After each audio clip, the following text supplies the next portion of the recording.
He is again. I think the last time we saw Mr. Sean Sweeney dunking the basketball was like 3-4 years ago. Same place, same situation. Can he do it? Sean, can you do it still?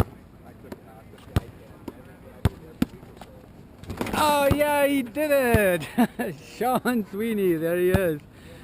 Now he's even skydiving like a world champion as he is dunking like a world champion. And good free throw. Blood flowing. Thanks for the performance, man. Big time.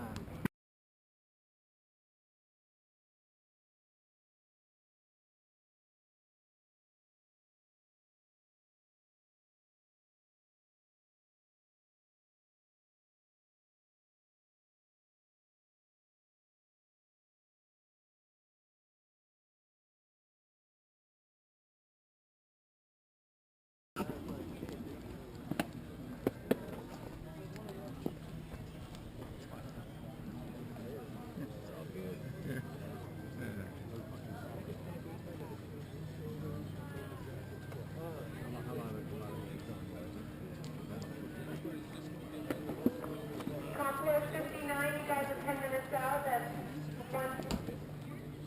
13:18, 13:19, 13:10, 13:21, 10 minutes. So Not a rotate. 59. Trying. Yeah.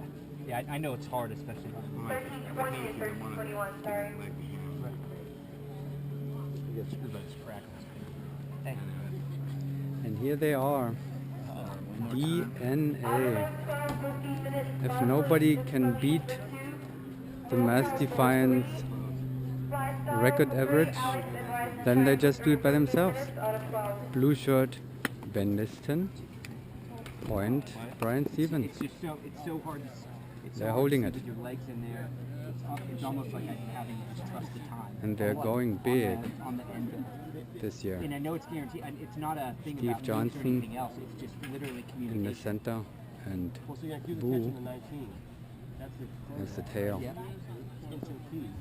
I think the problem. Here's Coach BK Krause with Golden Knights, and he's just discussing things with Coach Bill Wenger of the U.S. Air Force team. And I think we're going to ask him a few questions, right, Bill? You have a few minutes? I do. Let's set this up here properly so we can see everything. So let me introduce, I don't think we have done this yet, Mr. Bill Wenger, we call him Coach. And he's in charge for the incredible success of the Air Force team year after year after year at the U.S. Nationals. Yep. How do you do it, Bill, Coach? I don't do it. The cadets do all the work, and they're. I don't want to say in front of them here, but they're incredibly smart and motivated, and we give them a few tools, and they do all the work. And this year we have a new situation. They're not competing in the intermediate class any longer. AA intermediate, they have stepped up into the advanced class, and they are in first and second place. How do you explain that? Hard work, same as everything. Last year I think it was the first time, well, I think it's the second time that we had done it a couple years before where we'd won intermediate. And actually that was the cadets. I pretty much left that decision up to them that if they wanted to step up, they did, and as I said, they stepped up too, and they've done so far.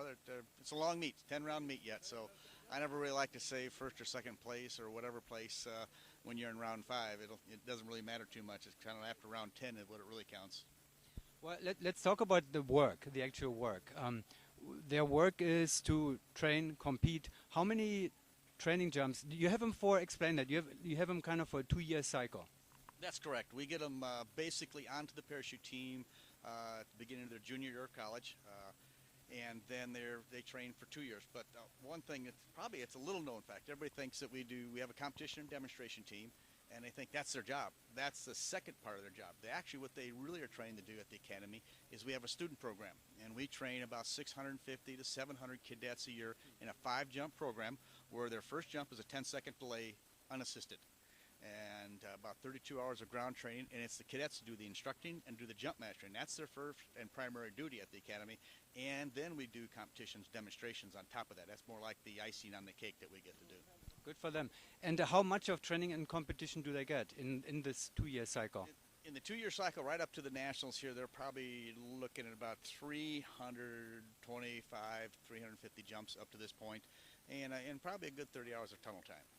And the tunnel time is you're going to Denver, the tunnel in Denver? Oh, that's probably the majority of that, because that's only 25 minutes up the road. But we also use the tunnel here and several other places in Paris when we train at Paris. So but the majority is at Denver, because again, it's 25 minutes up the road. I don't like using tunnels when I'm off training, because let's do it at home when we're not jumping, and when we go to train, let's get out of airplanes. Okay, well, thank you very much for all this information, Coach, and good luck for the rest of the meet. And try to encourage them to continue competing after. I always see them disappear after that, and we see them again after that. It's real difficult for them. When they leave the academy, most of them go to pilot training, and for the next year to 2 years, they're not allowed to jump. It's an Air Force rule when they're being fighter pilots or transport pilots or whatever. So the government's sinking probably $1 million into each of them to train them to fly these aircraft, and they don't want them getting hurt or doing anything else. Not just parachuting. There's a lot of activities they're not allowed to do.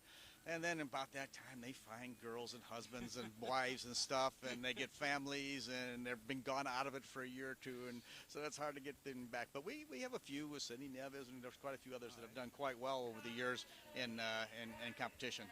Well, we'll see. We'll discuss this over beer, how we can keep him in the sport later on. I agree 100%. We'll try our best. Thanks, Bill. Thank you. Hi, Gilles. Hi. Fastrax center outside. Yes, sir. I have to ask you that question. I'm really sorry. This is Gilles Dutrisac, by the way, yeah, for center outside for Fastrax. What the heck happened this morning in round 1? Well, a bit of a heartbreaker, unfortunately. We had a double camera mal. One of the cameras shut off shortly after exit, and the other one, unfortunately, got knocked out of focus somehow. So all the judges were able to see is the exit point. So that's unfortunately that put us way behind. You know, we're still having a good meet. We're having a lot of fun learning from it. So all we can do now is draw the positive out of it and, you know, have some fun. How does Ray feel about that? He felt horrible. Poor guy. I don't wish that upon anybody. He buys beer tonight, I guess. Huh? Oh, yeah. Thanks, Gilles. Good luck for the rest.